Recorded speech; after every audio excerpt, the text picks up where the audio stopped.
It's time for the Larry H. Miller Utah Summer Games at Southern Utah University in Cedar City. Register today to participate in the 40th anniversary season of a Utah sports tradition at utahsummergames.org. Participate in over 50 sports around the state. Then plan to join the opening ceremonies Friday, June 5th, presented by State Bank of Southern Utah.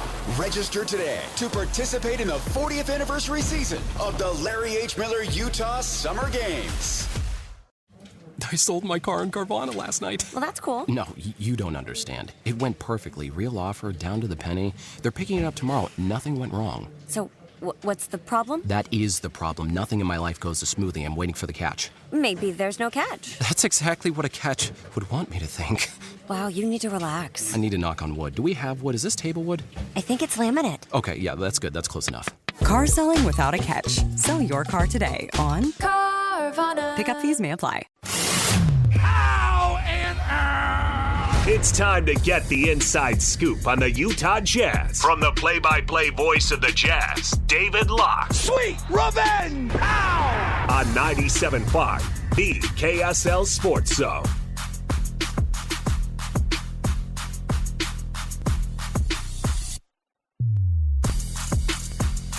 Jacob Ed, 97.5, the KSL Sports Zone. It's time to talk some draft, some Jazz, some NBA in general. Very excited about our next guest. Of course, he's the radio voice of the Utah Jazz, the one and only David Locke. Hi, David. Hey, David.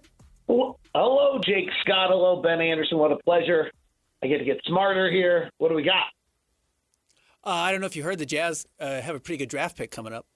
Yeah, number 2. I did hear. I was quite excited. I was very pleased about this. And it's a good draft. So as you've begun your research, and we are, 4 weeks from today? Or 5 weeks from today, I believe, is the draft. Yeah. Where are you as far as what you've taken a dive into and what you see? Well, I'm not as good because I haven't had my Ben Anderson KSL Sports draft breakdowns yet. I've been looking and searching. If I've missed them, let me know. There's a couple out, yeah.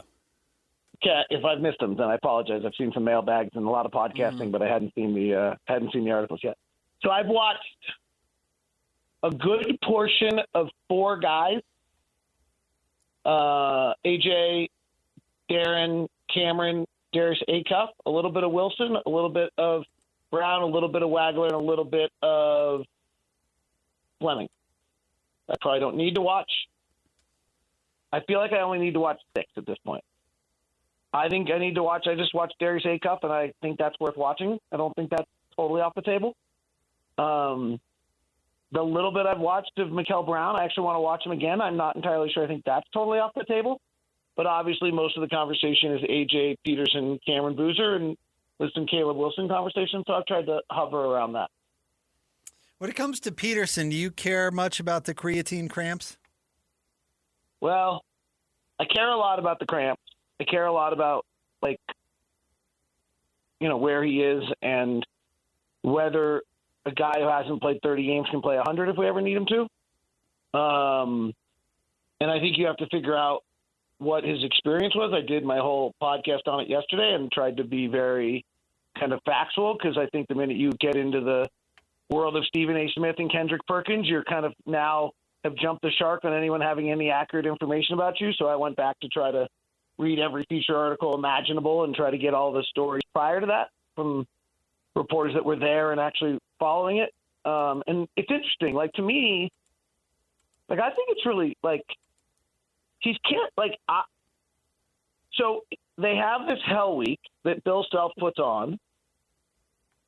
There's this conditioning non-basketball signature thing of Kansas basketball.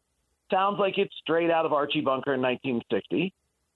And a week later, after practice, he gets a full body cramp that lasts for 45 minutes, which is really long, by the way. That was incredibly painful and sent him to the hospital. And he's openly referred to it as a traumatic experience. So it seems as though after that experience, every time he felt something funky with his body, he checked out. Literally checked out of the game. Said, get me out of the game. I mean, not checked out. I'm not sure that's the craziest thing I've ever heard. Right? Absolutely not. No, if you have experienced something traumatic, again, his words, and you start to feel it coming on again, especially when you are trying to just get to the end of the finish line so you can get your $100 million paycheck on the other side, I don't blame anyone for being extra cautious or his family being extra cautious. Along, though, with Darryn Peterson, because there was so much talk about him, because he's a highly touted draft pick. I think a lot of people heard the Kobe comparison and heard the Michael comparison and maybe have heard Anthony Edwards comparisons. That is not what I've ever seen on camera when I watch him play. What do you think is his best skill? What does Darryn Peterson, who I think if you were to ask most Jazz fans right now who they think they're going to end up with, they would say Darryn Peterson. What is his best skill in the NBA? The balance he has while dribbling, which allows him to change directions, hesitate, or continue in the direction he's on.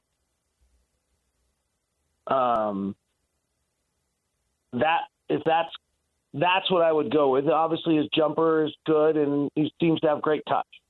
But I'm wowed by his balance, which is also the same balance that allows him to then elevate when he needs to over people to get shots off and dunk, as he did against BYU.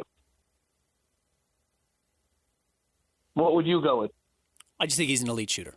And to really just knock it down really quickly, he took 7 threes a game in college and hit them at 38%. It's like, yeah, that really matters, actually. But A-Cup took 7 threes a game and made 44%. And unlike every other player in this draft, in the second half of the season got better. No, whoever drafts Darius Acuff is going to love him. I like Darius Acuff. I think the defense is obviously a big issue, and it's going to come out, and it's going to be an issue that you run into when you're at a point where you're trying to win. But I do think you're going to get to a point where you're trying to win before you figure that out, and that means he's done some winning along the way, the same way he won at Arkansas. So I'm with you. I'm not out on Darius Acuff by any means, but I just think Darryn Peterson, when we talk about what his archetype is in the NBA, a lot of people think it's 6'6", mid-range guy, the way Kobe or Michael was. I think he's going to do most of his scoring at the three-point range, and that's fine. Yeah, you saw Ray Allen a lot in Seattle. He was a good player. Right. His ability to move, his ability to shoot off the move was impressive. But that goes back to the balance thing I'm talking about, right? I just thought the other issues, right? Was he just coasting and trying to get, the noise got loud, and then does he try to get to the final? Is he just trying to get to the finish line in the final 9 games of the year? Because his numbers were 37% from the field and 27% from three.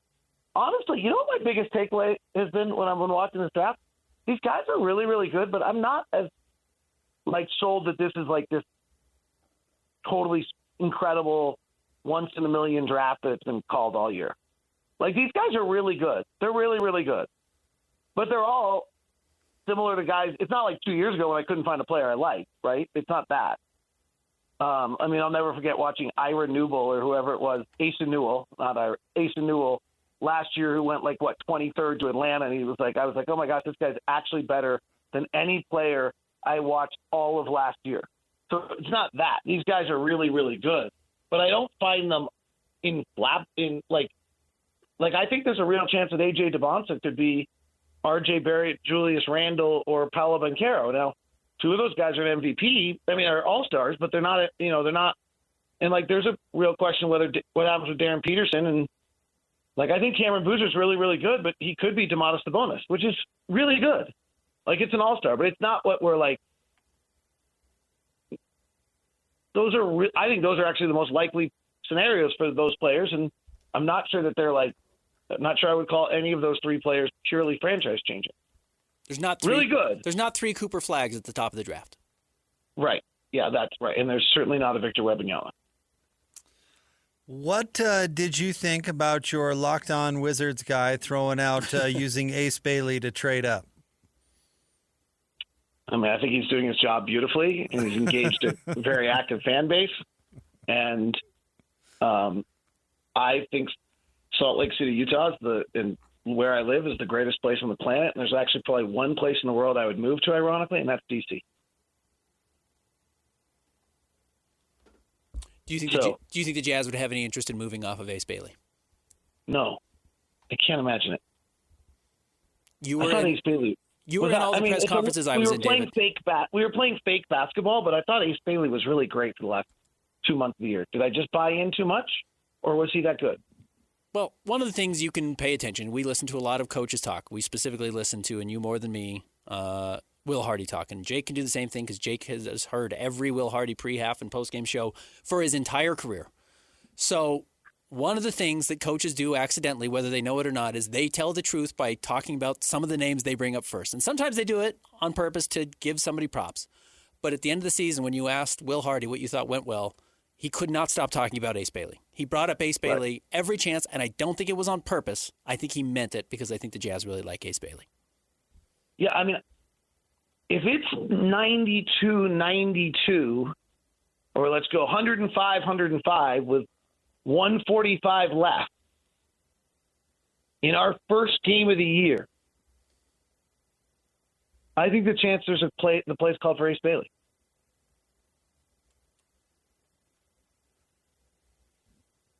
Like, who are you running that play for right now? We're tied. There's $1:45 left coming out of a timeout. Who are you running a play for on our roster? Well, Svi, obviously. Exactly. Well, Key can dribble, which helps. Keontae George can dribble, and that makes him a potentially primary option.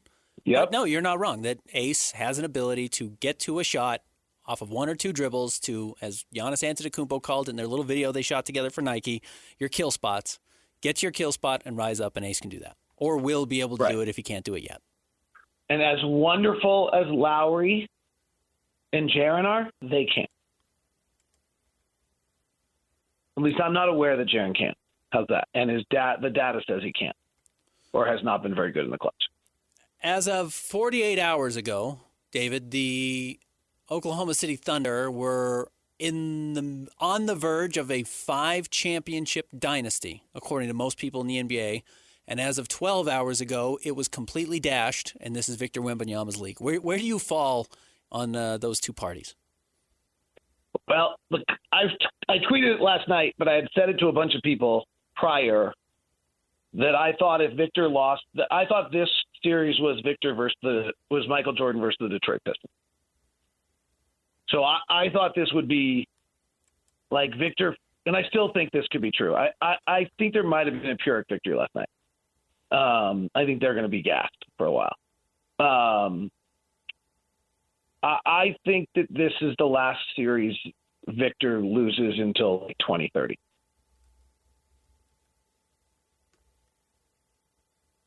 And I don't know why he loses in 2030. But I think this is the series we're going to look back at with Victor where he learned how to win. He had this breakout game in game one. I think they still probably lose the series unless Oklahoma City really can't score against them, which they have not scored against them yet in 6 games this year. So maybe they can't. And I don't know what you do. Well, I do. Here, let's go back to can I go back to the Jazz for a second? Yep. Does Victor Wembanyama mean you have to? This is my podcast tomorrow, so I'm giving it away. But does Victor Wembanyama mean you have to draft Cameron Boozer? Because the only way you are beating the San Antonio Spurs is having 5 shooters on the floor and having a big who plays a handoff pick and pop game at the top. Who either Victor Wembanyama is guarding and in drop, so therefore the big is wide open, i.e., or the way that the Warriors used to kill Draymond Green, you're playing kill Rudy Gobert or Draymond Green, is you're playing the handoff game with Cameron Boozer and your guard or shooters coming off, getting the handoff and shooting, and Victor's dropped. And so they can get that shot. But the only way Isaiah Hartenstein is not going to was played out of the series within 3 minutes. Rudy Gobert was played out of the last series within 5 minutes. Walker Kessler, unless he really is a proficient three-point shooter, and you're comfortable with him shooting 17 threes like Alex Caruso did last night, is not going to be able to play against Victor Wembanyama. No center can play if Victor Wembanyama's on the floor because you can't score if you have a center on the floor who can't shoot. So do you suddenly need to draft Cameron Boozer because he's playing your 4-5 and playing as the fulcrum of the offense, because the same way Nikola Jokic is the one player that seems to bother Victor Wembanyama? What about the other side, David? How would you guard him? And what did you think about how Oklahoma City decided to? Well, I mean, they did it first. They were the ones who kind of was it last year in the playoffs, or where was it last? Was it in the? When did they first put Caruso? Was that in the playing game this year? Could have been in the in-season tournament. In-season tournament, yeah. Yes, could have been. In-season tournament? Yeah, in-season. They were the first to do this with Caruso. I'm not sure I think this is the answer. I don't think it is. Well, he had 40 points last night. But I don't Isaiah Hartenstein is probably the answer. Because he can be you're just being really physical with him and try to wear him down, but then you can't play on the other side. It's the hard part. You need a heavy guy on that end. Well, I got to say, I got a tweet today, and I have decided not to light the guy up. So it's like, you get those tweets, and you're like, don't do it, don't do it, don't do it, don't do it. And like 6 hours later, you're going to do it. Like, this is probably the one where I'm going to do it. It was some old, I don't even actually know anything about this person, but I've just absolutely decided that this person is 65 years old and angry. And I'd love to see what Wemby would do back in the days with one of the big bruising centers. Because, Billy Pulse is going to cause him a freaking problem. What are we talking about? Felton Spencer is going to guard Victor Wembanyama. He's going to pull him out to 27 feet, drive by, and dunk on his ass every time. What are we talking about? So, the idea that you just put a big burly guy on him to try to beat him up, then he's just going to he can go out to 30 feet. And then he's just going to play in space on you, and you can't move. So I don't know the answer. Yusuf Nurkic had very good success against him this year. Heavy. Make him tired. Yeah. But what does Nurk do that you talked about earlier? He does the top of the key, dribble handoff, and then on the other side, he can actually lean on you for a little while, and you hope in game 60, Victor's not giving it his all. Right. And I think that's right. And that's what Jokic does to him, right? Jokic leans on him and just wait and just is heavy on him. But it's I just think this kid has. I also just think the thing that we're not talking enough about is how hard he plays. Yeah. He runs the floor and plays so hard every minute of every act. I mean, he's on the Russell Westbrook scale of play hard, which is incredible. I mean, that's what I think is so magical about Victor is just how hard he plays. And that's actually what my reaction was on that Scoot Henderson-Victor Wembanyama game in Henderson, Nevada when they played. That's what I left that game with. I was like, oh, my gosh, this guy plays that hard. Same thing with Chet, actually. When I watched Chet in Gonzaga, that's what jumped out was how hard he played. So I think, I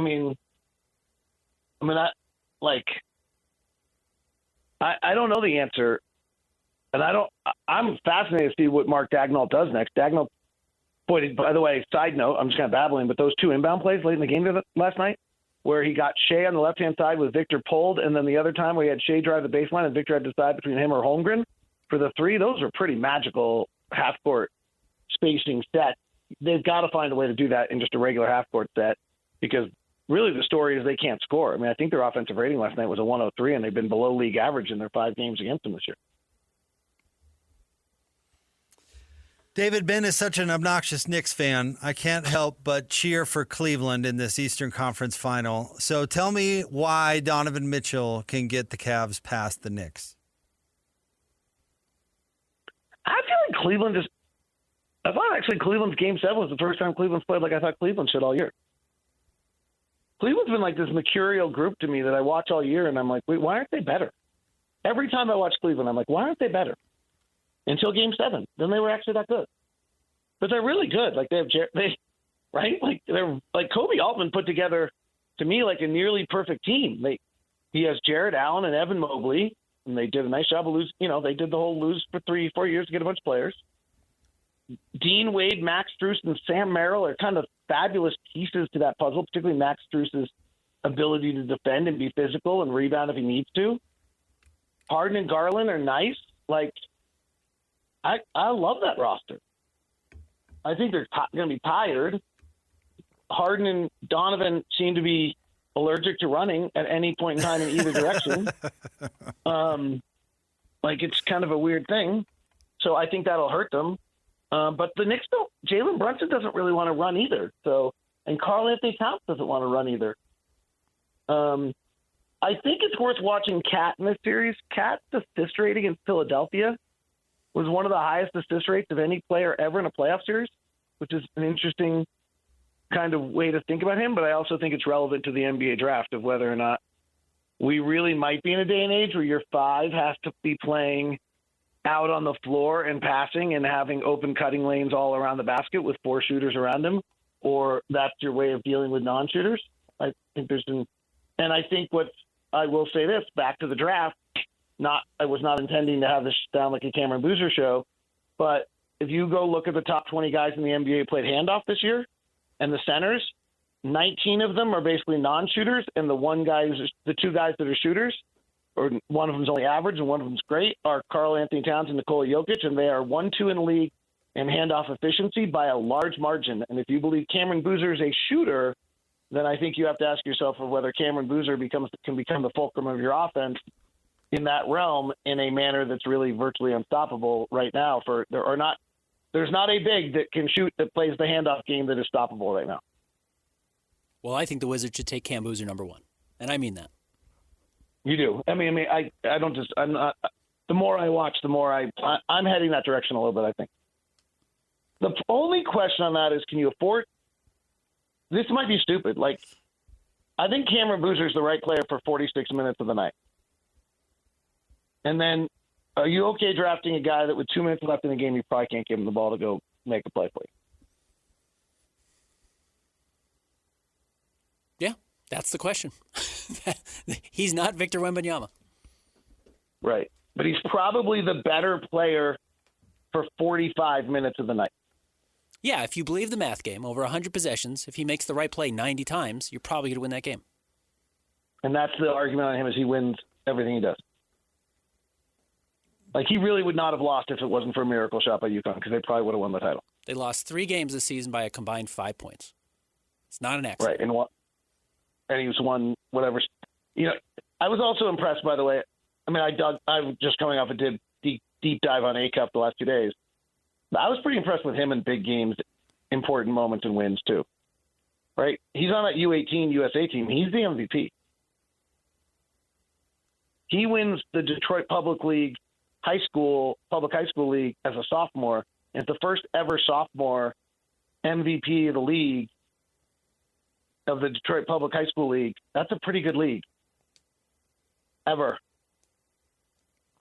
Like, A-Cup to me was like the 7th pick of the draft because he was too small. Then he measured at the combine. He wasn't too small. So I think there's 5 guys that should be talked about in this realm.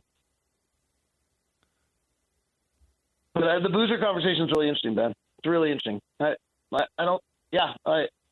Over a course of 82 games and 82,000 possessions or whatever, 8,200 possessions, and he's going to play 36 minutes of those, so he's playing 75% of those, he probably is the better player than everyone involved. He's not as flashy, and in the final 3 minutes, you probably can't go give him the ball and tell him to drive to the basket. Before we let you go, David, are you up here? Are you in Arizona? I guess what I'm asking, what time zone are you in? Because our guy, Jamil, is going to be on Wheel of Fortune on the 26th, and I don't want you to miss it. You got to look up your local listings. Make sure you know when the wheel's coming on. For some silly reason, I returned when it snowed. I came back from the desert and came to my house and got 4.5 inches of snow at my house. I did not time this correctly. So I am here now, and if I lose another bike day or 2 to weather, I'll get out of here and come back a little bit later. Well, whatever. Just be back home by, what time does the wheel come on here, Ben? Like 4:30, 5:30? Is it that early? It's an old one of those. We got to show. watch our guy. And do we know how he did, and we are not saying, or has he been he's been NDA'd. Yeah, he didn't tell me. And we're all respecting that? Yeah, he didn't tell me. So I'm sure you can bet on it. You can't bet on the wheel, you think? You can bet on everything. No way. You can bet on what David's next word is going to say. Yeah. Well, I think it's very exciting. We know a true celebrity. I mean, it wouldn't be like we'd have, like, markets in which people like knew things beforehand and put money down on it, and then like made lots of money on things, betting random things that they knew the outcome of, so that they could win a lot of money with it. We wouldn't have that going on. That doesn't exist, does it? No. I think that was in the news lately. I don't know. I think that might have happened. I was just checking. David, thank you. We appreciate you. Thanks for coming on. Congrats on the big jump, and well earned for both of you. It's really fun to listen to, and congratulations. Thanks, Locke. Thanks, David. That means a lot. Appreciate you. Bye. All right, that's our guy, David Locke, radio voice of the Utah Jazz and host of Locked On Jazz, the podcast. But most people, I think, already knew that. Correct. Stay tuned. Hot Take Tuesday is next, 97.5 DKSL Sports Zone. That sound could mean a lot of things.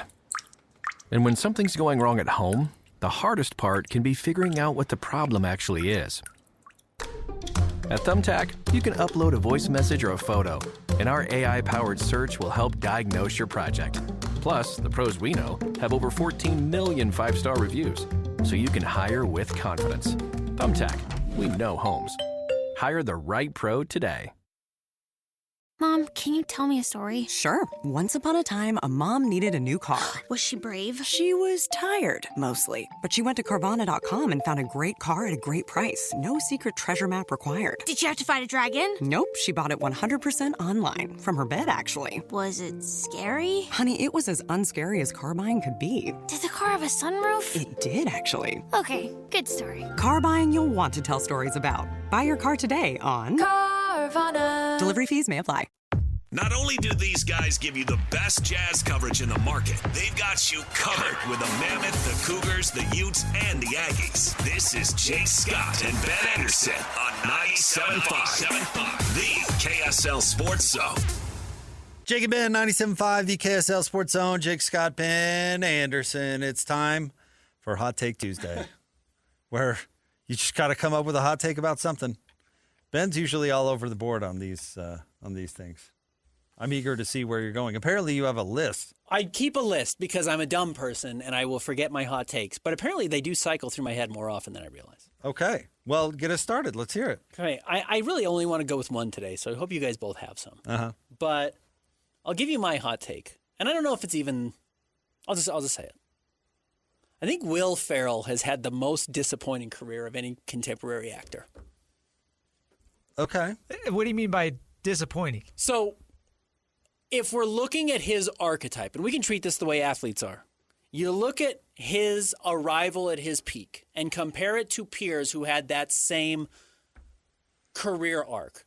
We're talking about the greatest SNL stars of their moment. Mm-hmm. And you can say Chevy Chase, you could say Dan Aykroyd, you could say Martin Short, you could say Bill Murray, you could say Eddie Murphy, you could say Tina Fey, any number of people who were at one point the draw to SNL. And I think Will Ferrell held that title as long as anybody in our lifetime. 3 or 4 years, Will Ferrell's run on SNL was insane. So funny. He re-hosted again over the weekend. He was the host of their season finale on Saturday, and it was unwatchable. Pretty bad? It was so bad. And I think some of it is they were trying to channel what made him funny in the early 2000s. But even then, I think back, he had a couple of funny movies post-SNL, during SNL. I think Old School is pretty funny. I think I don't mind even like his basketball one, not Tropic Thunder. Yeah, that's it. No, the Flint, Michigan Tropics. It's the what's his stupid? Oh, Tropic Thunder is the Army one. Yeah. He had a couple of funny kind of sports-ish movies. I never saw that movie, by the way. It's silly, stupid, but it kind of has enough funny basketball humor in it that I think so works. Semi-pro. He had a couple of movies in that realm that really worked. Mm-hmm. He had his funny one, Stranger Than Fiction, that I thought is A+. And I thought, okay, this guy's got like an arc. This guy's about to hit a new level of, real important movies or fun movies that last. The way Eddie Murphy, I feel like, did. The way certainly Bill Murray has, the way Martin Short certainly has.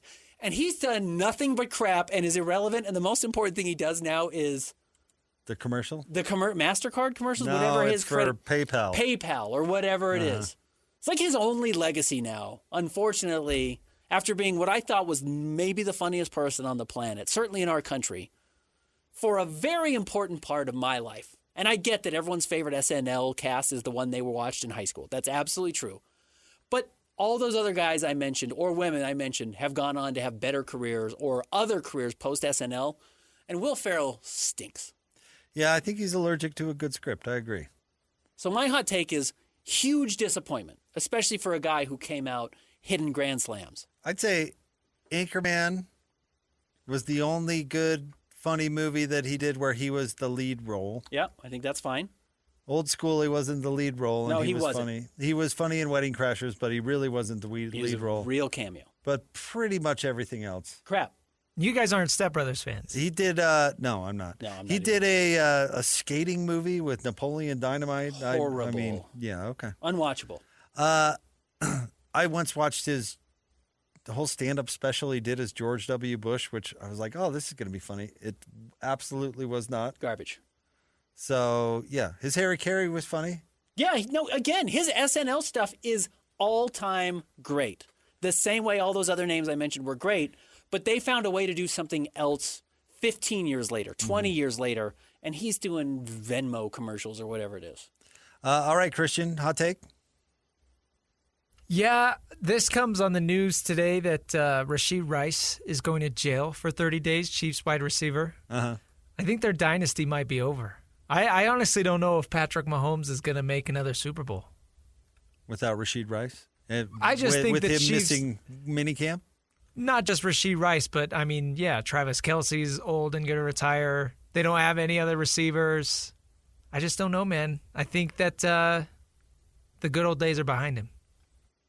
What's he going to jail for this time? It was reckless driving originally, and he Yeah. was on That probation. incident. He violated yeah. the probation with Okay. weed. Oh, okay. He tested positive for marijuana. Yeah. Okay. 30, Which is why it's 30 days, but not that's several years. That's a pricey joint right there. Yeah, it's not worth it. 30 days in jail. Hell. Yeah, Christian's out here burning you because you were burning one down. Yeah. And you were burning down Patrick Mahomes' Tough. It's pricey. career. Too many talented teams in the AFC. I just don't see. I mean, there are Oh, several yeah, other never teams that I would pick over the Chiefs. We can stop taking this seriously I because just I think they're forgot. just not even the best team in their division. I forgot about. I just don't think they're the best team in their division anymore. Oh, I forgot about Donks fan Christian. I can't believe I'm saying this. First time in my life. Go Chiefs. Hope they smoke the Donks next year. Week 1 at Kansas City. Throw picks. I hope he throws like 20. I have a couple of hot takes. This is really a hot take for me. I feel like I, for once, can really identify with LeBron James. Okay. Did you see where he was yesterday? I did not. He was at a grand opening of the Omnia Club, and I'll explain why this is relevant, and I can identify in a sec. But it's at Caesar's Palace, Okay. a new club at Caesar's Palace in Las Vegas. You know I love Vegas. Uh-huh. Caesar's is awesome. Okay. I once tried to get into Christina Aguilera's birthday party at that. Not this nightclub, but a nightclub. Kind of funny. It's going to be really expensive. But Ben, this is a day club. It's not a nightclub. It's a day club. I can totally identify. LeBron, how self-aware is this? He's 41. I'm 44. Uh-huh. My days of going to nightclubs are long behind you. Basically in the rearview mirror. Sure. You know what I could get on board with? Day club. Going to a day club, buddy. Day club. Day club. So if LeBron's opening clubs as a 41-year-old man, open some day clubs, dude. I'm totally on board with this. Brilliant. By the way, Is LeBron opening this? What's it called? Omnia, Omnia. the day club at Caesar's Palace. It was a big hit. They had a big DJ. Other celebs were there. LeBron opening day clubs now. Totally on board. By the way, didn't Adele used to have a residency at Caesars? Pretty sure she did. Probably. She's pulling strings, bro. Well, remember, LeBron said he wanted to be the person that owned the Vegas NBA team, but he's not going to be able to get together that $10 billion it's going to cost to open it. And then my second hot take today, they should arrest Kim Kardashian right now. Okay.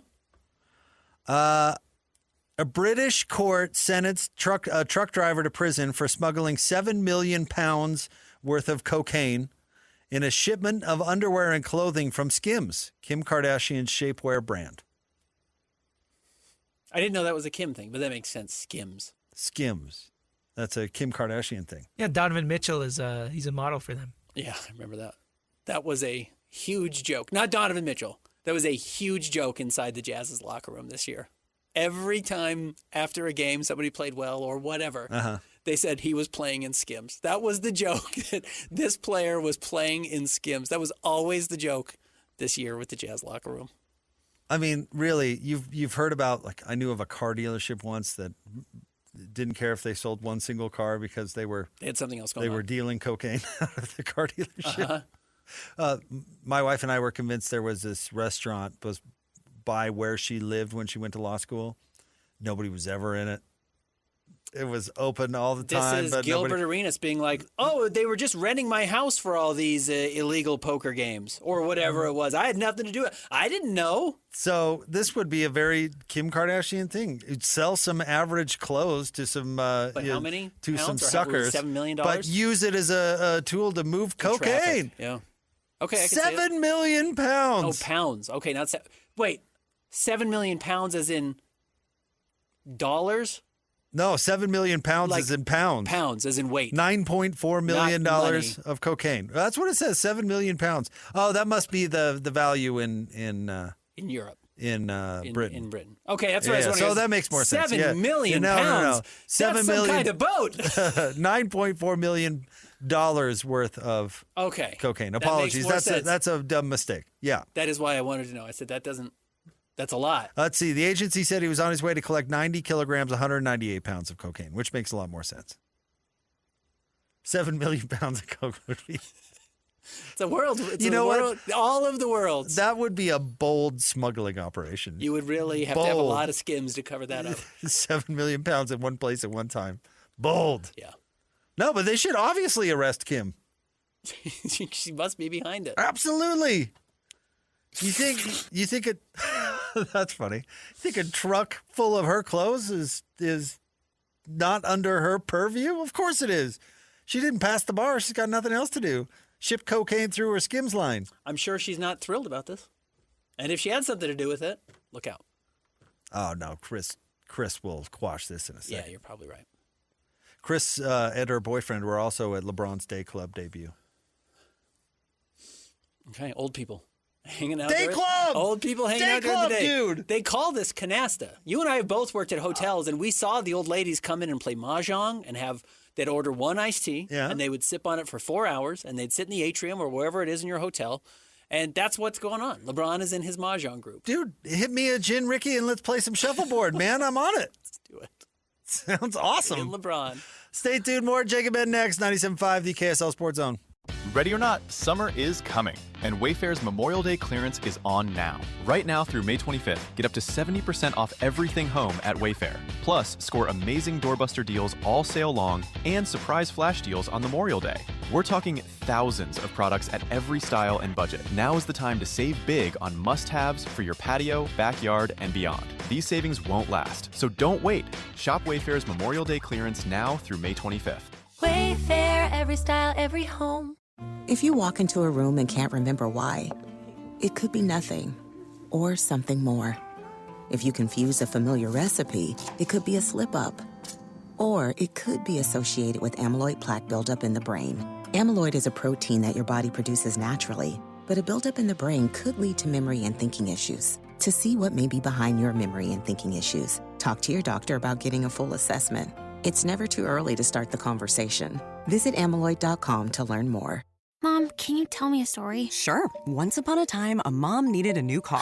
Was she brave? She was tired, mostly. But she went to Carvana.com and found a great car at a great price. No secret treasure map required. Did she have to fight a dragon? Nope. She bought it 100% online. From her bed, actually. Was it scary? Honey, it was as unscary as car buying could be. Did the car have a sunroof? It did, actually. Okay, good story. Car buying you'll want to tell stories about. Buy your car today on Carvana. Delivery fees may apply. No crazy soundbite slips past these guys. I came here for the same reason people go to the zoo. This is another edition of the Audio Vault with Jake and Ben. On 97.5, the KSL Sports Zone. Jacob Ben, 97.5, the KSL Sports Zone. It's time for the Audio Vault. Best sound of the day here on the Jake and Ben Show, 97.5, the KSL Sports Zone. Ben, today's submission comes from, it's a 40-year anniversary. Okay. Of Michael Jordan going on David Letterman's show. Now, in 1986, would Dave still have been after The Tonight Show? I think he was still doing the Late Show was what he ended up doing. What was it called? Well, it wasn't the Late Show, right? It was the one Conan inherited. Yes. It was the slot after The Tonight Show. Yes, after Johnny Carson. Right. And so Michael Jordan went on to talk about his brand new sneaker. Now, you know more about this than I do. What version is it? Apparently, I just looked it up. This is the Jordan 2. The Jordan 2 was going to be debuting in November of that year, but maybe starting to get a little energy. A little advertising going on. All right. So let's go ahead and play this clip. Michael Jordan with David Letterman. I got one thing to say. Yeah, what's that? I see Adidas shoes. All right, now, Michael, is this the shoe? Now, of course, we can't show what kind of shoe this is. Hey, that's okay. The color stands for But it. is this the shoe that the NBA wouldn't let you wear? Yeah. Now, why wouldn't they let you wear it? Just because it's ugly, know. I They guess, never for seen starters. Hey, I agree with you. They are ugly. Now, wait a minute. Didn't you help design these? It's the shoe, not the coloring. Oh, not the I color. Have anything to do with okay, the so, color. but what's wrong with the coloring? What rule do we violate here? Well, it doesn't have any white in it. Uh-huh. Well, neither does the NBA. Well, Letterman's always been one of the quickest comedians. It was okay. So I'm looking back at which shoe got banned. Even though the Jordan 2 got released in '86, the shoe that did get banned because it didn't have any white on the actual shoe itself was the Jordan 1. So just to clarify, calling it ugly. And then Michael called it ugly because he said it didn't have white. Yeah, it that's is what just I'm black saying. and red. I wonder that feeling, because I'm sure they were excited to show the shoe to Michael. Let's say that he did find it ugly. Wouldn't that be just a terrible feeling where you're like, oh, they're rolling out a shoe it's my shoe, the MJ, and then they roll it in and it's just hideously ugly. What's his name? Steph, when they rolled out the first Under Armours for Steph. Remember how bad those were? Yes. I think Steph is like, oh, I love it. Thank you so much. It's like getting the wrong gift for Christmas. You guys killed it. Loved it. Thanks. You got me Major League 3. Yeah. My favorite movie. Yeah, the awkwardness, right? Yeah.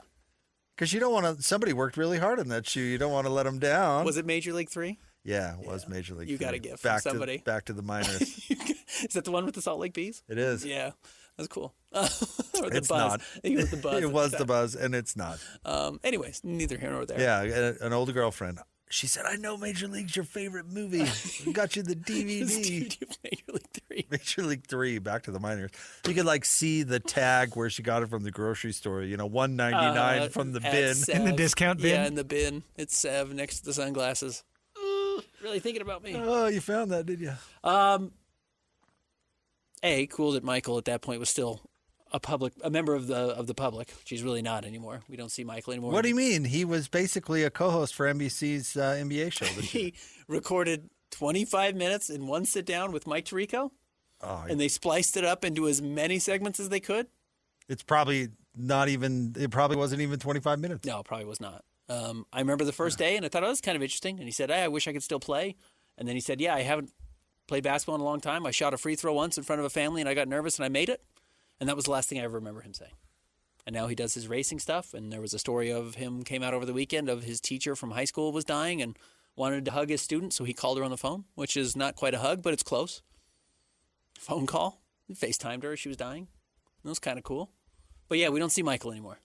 But NBC couldn't wait to tell you that he was basically an analyst. He's hosting. He's one of the hosts. Color analyst. He's going to be play-by-play. Every single night. Well, they called him like a celebrity guest host or something. They right? did, Yeah. Meanwhile, they shot a brief interview in his living room or something. Yeah, in 2018. They're like, we dug it up. We thought we deleted this. If everyone wanted a piece of you, like Michael Jordan, would you make people bend over backwards just to get the most minimum, just because you can? The way Michael does? Yeah. I might just disappear entirely. That'd almost be better. Yeah, nothing at all. Everyone wants too much. I can't fulfill what you want. I've got my billions. I'm cool. Just be a shoe exec who lives in a gated community. Yeah, has my own golf course. Is a ghost. That sounds pretty good. Yeah, it's not bad. But I think that's kind of what he wants to do, right? Yeah. And you know what? But He's I'm sure entitled to NBC that. just begs him to come on And he'll do give whatever money. Yeah. Yeah, he says, fine. If you stop calling me, I'll show up. But you have to come out to my house. And they say, sure. Yeah, we'll fly out. Tarico's there now. Yeah, right. I don't think he wants to do it. Agreed. There's no way he wanted to do that.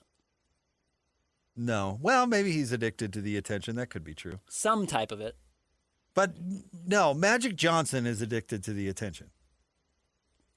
You can't be that bad on TV and then just keep showing up time after time after time. Correct. Or tweet out the most inane, obvious things you've ever seen in your life. You're right. I don't think Michael actually loves it. I'm sure he likes some of it and wants to keep some of it because you don't ever want to fully let it go. But he doesn't seem to ever do it conveniently. No, because he doesn't want people to know actually who he is. In all seriousness. I think that's probably true. I mean, that's why The Last Dance turned out the way that it. Michael is a PR creation. Yeah, he is. He might be the best PR person to ever have done it. He's he's brilliant. I mean, how much do you know about Michael's somewhat messy personal life? Very little. Correct. Yeah, nothing. I mean, if his son didn't date Scottie Pippen's ex-wife, we probably wouldn't even know about any of them. Right. Yes, his son. No, we talked about the one getting arrested. Yeah, the DUI. In Florida. Yeah. Which might have been, was that not the Larsa Pippen one? I think that's the same guy. It was because his heart was broken, remember? He was spinning out He because was so sad he and Kim Kardashian were running. Cocaine, yeah, and Adam Gase probably. Who was that put Adam Gase on blast for doing Le'Veon Bell, my new favorite interview in sports? That sound effect alone. What did he say? What he called it, cocaina? Mm-hmm. Anywho, Michael's done a pretty good job about keeping the Adam myth. Gase is on that cocaina. The myth of Michael Jordan alive. Yeah, he's done a good job. Less has been way more for Michael. But there's a reason he was so sensitive about Charles Barkley calling him a bad owner. Mm-hmm. It's because he's not worried about being a good owner. He's worried about you thinking he is a bad owner. And by the way, Charles was right. Yeah, absolutely, Charles Mike was left, right. and that thing started to skyrocket immediately. Now I they don't haven't know done a about great job, but they're headed in the right direction. It would appear so. Yeah. Stay tuned. Live at 5. Coming up next, Jake and Ben, 97.5 DKSL Sports Zone. If the world were like a Sleep Number mattress, everything would adapt for your comfort. Because as your life changes and your body changes, Sleep Number mattresses adapt and shift to give you personalized comfort night after night. And now everything's on sale during our Memorial Day event. Save up to $1,200 on mattresses, plus free delivery when you add a base. Ends Monday. To experience a whole new world of comfort, visit a Sleep Number store or go to sleepnumber.com. Sleep Number. To a good life sleep. Thumbtack presents Uncertainty Strikes. I was surrounded. The aisle and the options were closing in. There were paint rollers, satin and matte finish, angle brushes, and natural bristles. There were too many choices. What if I never got my living room painted? What if I couldn't figure out what type of paint to use? What if I just used Thumbtack? I can hire a top-rated pro that knows everything about interior paint, easily compare prices, and read reviews. Thumbtack knows homes. Download the app today.